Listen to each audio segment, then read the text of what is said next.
Hi everyone, my name is Michelle and I'm Mama Loves You GB here on FlossTube, and this is December 23rd of my Flossmas Advent. Welcome to the morning briefing. How are we all doing? It is definitely getting closer, trying to get all those last minute bits and bobs done. I went down to the supermarket this evening just to get a few little bits and bobs, and actually milk. I don't know how much milk we go through, but we go through a lot of milk. And so managed to pick up a few little bits. It wasn't too busy actually, the shelves weren't too empty, but one thing I did find really sad, and I'm just going to deal with this before I move on, is that because of the situation in Wales at the moment on the level 4 lockdown, you can only buy essential goods from the supermarket because all the non-essential shops are supposed to be closed, which includes children's toys and other things like that. You can't buy them, you can't buy books, you can buy magazines but not books, and that just gets my goat. While the alcohol aisles are open and those are considered to be essential items, and the toy aisles are shut and you can't buy children's toys, I just find that so sad. I really do. Anyway, I have got a couple of questions that I need to answer first of all from yesterday's video. And the first question I need to answer is, what is a selection box? Now I'm guessing these are our American friends who don't have selection boxes, but basically a selection box, and I had to pick up another one just to show you, obviously. This is just a really cheap one. The one that I pinched a bit out of for my daughters the other day was sort of like a nice box one rather than just a packet one. But anyway, she can have this instead. So this is a selection box, so it's just basically like a pack of different types of chocolate bars and things like that, and lots of kids get them at Christmas. They're not very expensive, and it just sort of adds to a little one's a little one's Christmas box. So just for those of you, actually, should we open it?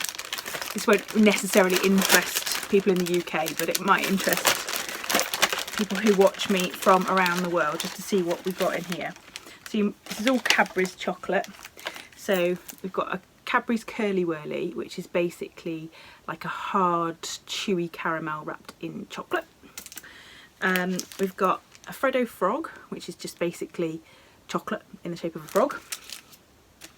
We've got some buttons, which are basically just chocolate discs. We've got a Chomp, which is slightly thicker but chewier caramel than a Curly Wurly. And we've got a Finger of Fudge, which is basically fudge wrapped in chocolate. So that's what a selection box is. It's just basically a little tray of sort of popular chocolate bars and things like that. And the other question I have to answer is, what are Duchesse potatoes? So Duchesse potatoes are basically mashed potato. So you get potato, you mash it up with a good bit of cream and butter, and you actually put it through a ricer to make it even finer, and then you pipe it into sort of like a little Mr. Whippy sort of flourish. I'll put a picture up, it's be easier. And then you put kind of melted butter over the top of them, and you can keep them in the fridge for 24-48 hours before you need to use them. And then when you want to cook them, you just put them in the oven, and all the butter makes the outside go really crispy, and the inside is just really nice soft mashed potato. You can put the recipes I saw have got things like parmesan and egg yolk in them and all sorts of things, but I literally just do mashed potato, seasoning, butter and cream to make a really nice smooth mash, put it through a ricer to make it even smoother, and then pipe it, and then cook it and eat it. And they're my absolute favourites. Those, pigs in blankets, and cooked sausage meat. I absolutely love fried sausage meat. So there we go. Those are my two questions, my two most asked questions from yesterday's video. Nothing about the stitching, just about those two things. I have a finish to show you. And this is my finish. It won't be a surprise to any of you. This is Foxwood Crossings Morning Star Santa, and I have finished it and mounted it on the little sled, and I absolutely love it. So there's my Santa. It doesn't actually have any eyes on the pattern, but my daughter came over and went, "Where's his eyes?" in that kind of really critical tone that a 5-year-old or nearly 5-year-old can have. "Where's his eyes?" So I did put a couple of tiny eyes on. I've used a bit of whisper thread for the beard. Oh, that was the other question. I said that I pinched a whisper from her. Now, a whisper, W-I-S-P-A, is a chocolate bar in the UK, and it's just basically like bubbly chocolate. Very nice. Anyway, whisper thread, something totally different, is that sort of thread which gives you a bit of a fluff, so it's nice for beards, it's nice for sheep, it's nice for anything that you want to make a little bit fluffy. So all I did was I finished this, I cut it so that it had a clear piece all the way round the stitching, so the stitching's not going to come undone in any way. And then I've got some really good double-sided tape. It's really, really strong. You could pretty much re-roof a house with it, on the back, and then I just stuck it on, and it's really, really stuck there. So I am definitely going to be getting another one of these next year, and I actually already had a look on Patchwork Rabbit, and they've got the small ones. They've got a pattern for the three small sleds, so I might have to go with one of those because I really like those. So that is my finish. I am going to be starting, actually no, I'm not going to be starting. Where have I put it? Hold please. I tell you what, you'd think I'd be half decent at this by now, wouldn't you? I left it in the other room. So this is what I'm going to be working on probably until Boxing Day. I do have a Christmas start in mind. I know, because it came in the post the other day. I don't think I was meant to see it, but I did. I do have a Christmas start planned, but I'll probably do this all the way through until Boxing Day, and if it's not finished by Boxing Day, then I'll end up putting it away, because I lose Christmas pretty quickly. I can't have my decorations up in the new year. They've got to be down by New Year's Eve. I don't know what it is, I can't stick it. So this is what I'm going to work on. It looks a bit scrumply, but this is what I'm going to work on for the next few days and see how much I can get done. This is called, is it Wool Santa? It might be called Wool Santa. It's called Santa Nose in the 2018 Christmas edition of Punch, Needle and Primitive Stitcher magazine, but I think it was released under a different title, and if it does have a different title, I'll put the other title down below. So this is my working copy, because I've got the digital Punch, Needle and Primitive Stitcher magazine. So this is where I am with it, and I think what I'm going to do is, there's almost like a penny border along the bottom and there's a penny border along the top, and I think what I'm going to do is I'm not going to put the penny border along the top, and I think I might make him into a little drawstring bag, like I made this one into a little drawstring bag, and instead of doing the penny border at the top, I think I might put a piece of lace or something like that along the top. But this is on 35 count fabric that I dyed myself, and I'm doing 2/2, which is not something I would probably start now, 2/2 on 35 count, but I do like it and I do want to get it finished, so I'll try over the next couple of days and see where I get to on that one. So there we are. Okie dokie, let's do Freebie chart. This isn't a designer that I've brought you a Freebie chart for before, and when I show you a Freebie chart, generally when I link to the chart, what I link to is like the front page of all of their freebies, so you can go and have a look, and if you see any other freebies there, then great, you found some more freebies for yourself. I had a lady who messaged me to say that about Owl Forest embroidery, because I showed you a freebie chart from Owl Forest embroidery, and to say that did I know that they had lots of others, and yeah, they do, they've got loads. So any of the designers that I've sent you freebie charts for, if you go back to the links and click and then sort of go back to the category heading, you'll probably find lots more freebie charts. So this one is Tiny Modernist, and they have got more freebie charts. So this is called Witch's Brew, and it's just a very simple little chart. Do that so I can come in a bit closer. Very simple little chart with limited number of colours. But the reason I like this one so much is I think you could really go to town on the fabric for this one.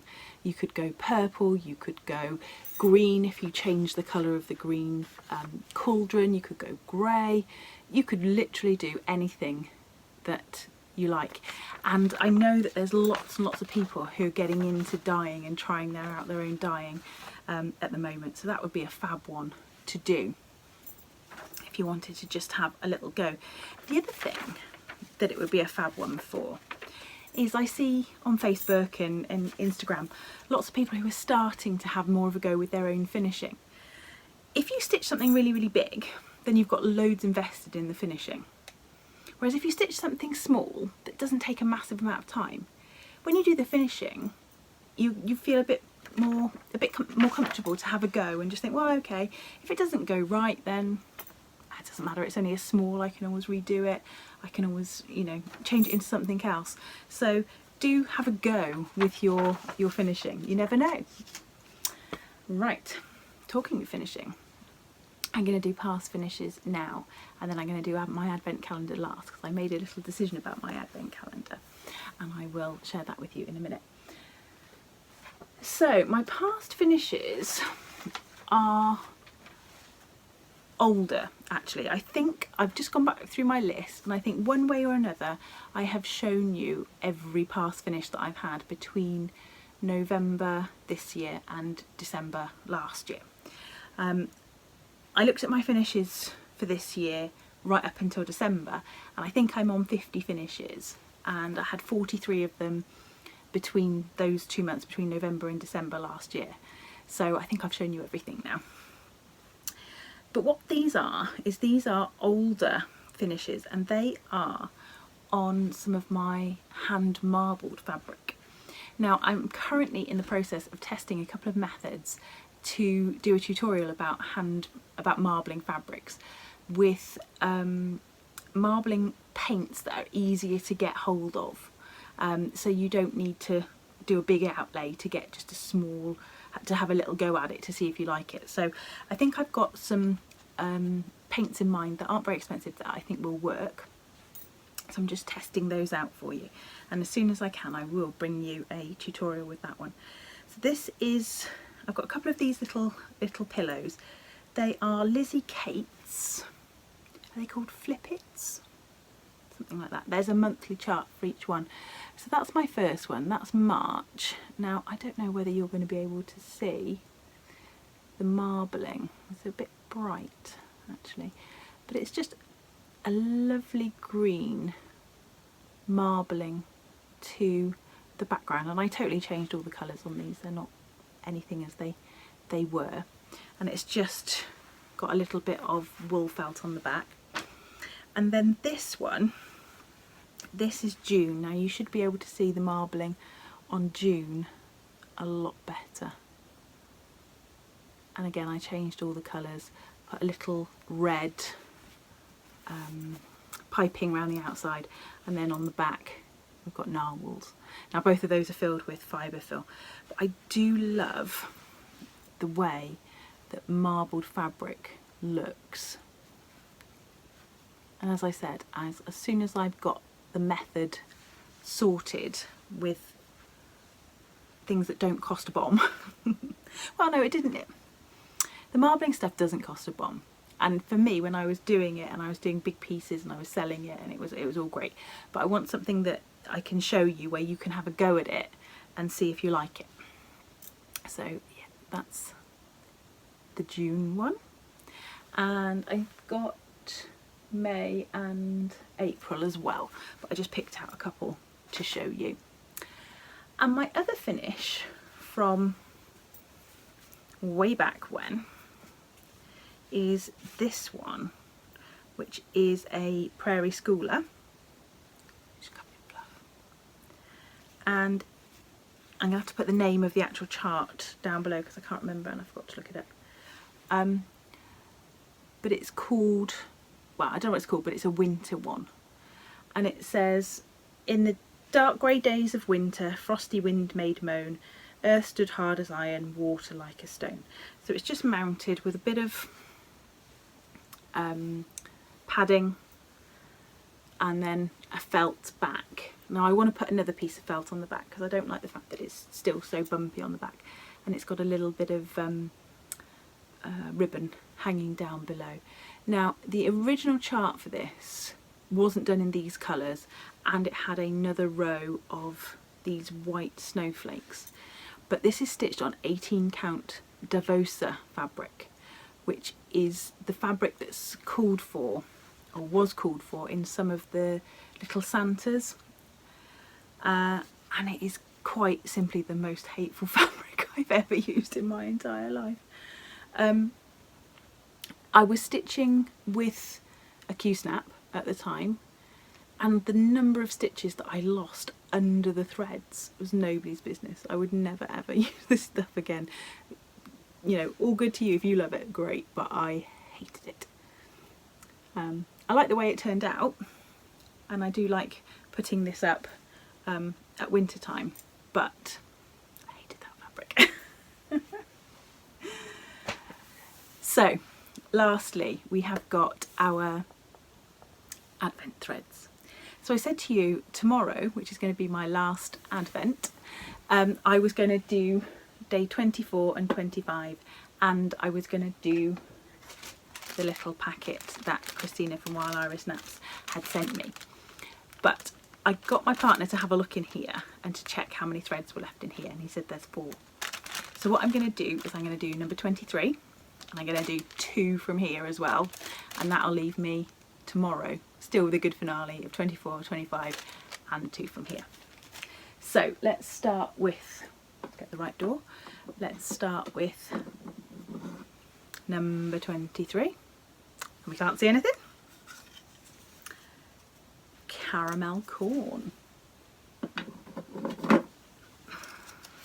by The Gentle Art. So that is a lovely kind of soft goldy colour. Lovely soft gold.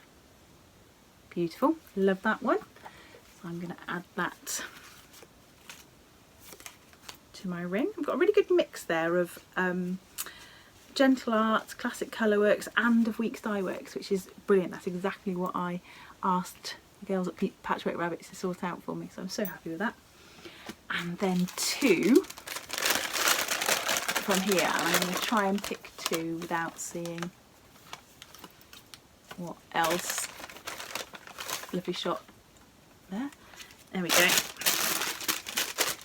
There we go. So, ooh, lovely colours. So we have got Whiskey and Sweet Potato. Look at those 2. Fab. Now I am going to have so many lovely colours for autumn stitching next year, which is great because that's kind of my favourite colour palette anyway. Look at that. Can you imagine if all of those were in a sampler? That would be amazing, wouldn't it? Beautiful. So tomorrow I'm going to show you a couple of framed up finishes, some really early stuff, some of the first things that I did, which will probably strike a chord with quite a lot of people, as similar things that they probably started on. And yeah, tomorrow will be my last video, so make sure for tomorrow you've got a glass of something nice and bubbly to join me with. It doesn't matter what time, it can be breakfast if you like. It's Christmas Eve, nobody cares on Christmas Eve. And I will see you tomorrow. Stay classy, Stitchers.